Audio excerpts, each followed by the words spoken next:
further ado, let us begin the Inter-House English Debate Competition, Senior Division. Next, I will get Ghufran, Asken, Peace brought by war is a peace not for all. Good evening, everyone. Pleasure to be here. Honorable judges and Mr. Speaker, sir. I stand here today not as a statist or a politician. I stand here as a voice for 88 million people whose lives are being treated as cultural in a game of global chess. The opposition talks about stability and how operations like Epic Fury and the strikes of 2025 were targeted and precise.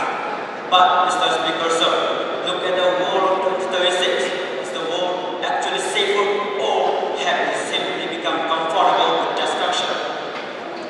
The opposition uses clean words like targeting infrastructure, but there is no such thing as a clean war. In recent strikes, we have seen the surgical reality of Israel. In the name of national security, they hit the schools of Iran, killing 171 children and displacing thousands of people.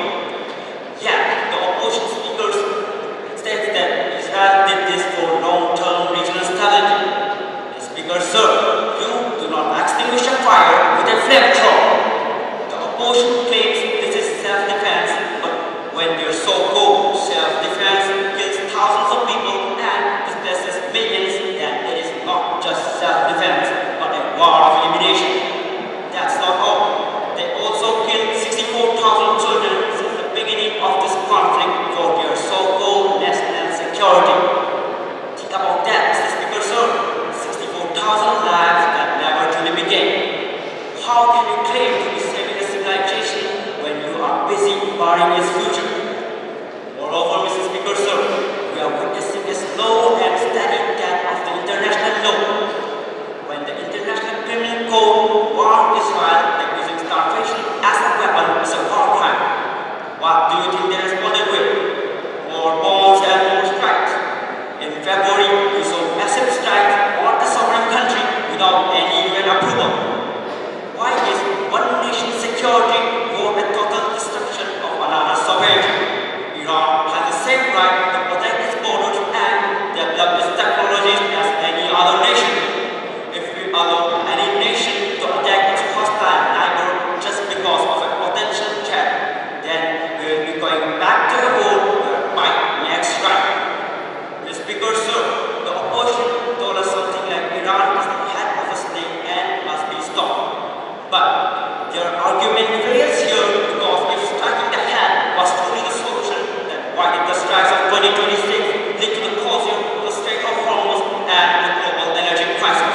Why did it end in the killing of thousands of people and many more starving and hanging by a chair? Is this what the opposition call regional stability? Taking this opportunity, I would like to remind opposition debaters that bombing Iran is not the solution. You can bomb a building, but you can't bomb knowledge. A strike is merely a snooze button and not an offense. What will you do when Iran regains its full power? Will you strike them again? Will you bomb them every 2 to 3 years forever? That is not a solution, that is disaster. Mr. Speaker, sir, after all of the things that I have said, if the motion of the House is still passed, then I would like to ask my opposition debaters one simple question. After all the bombs have dropped and all the leaders are assassinated and the cities are turned to dust, who is left to sign the peace treaty? Because you cannot kill your way to a solution. Mr. Speaker, sir, we must stop this war now, because if not now, then there will be nothing left to save in the Middle East but the ashes and bitter generation that will never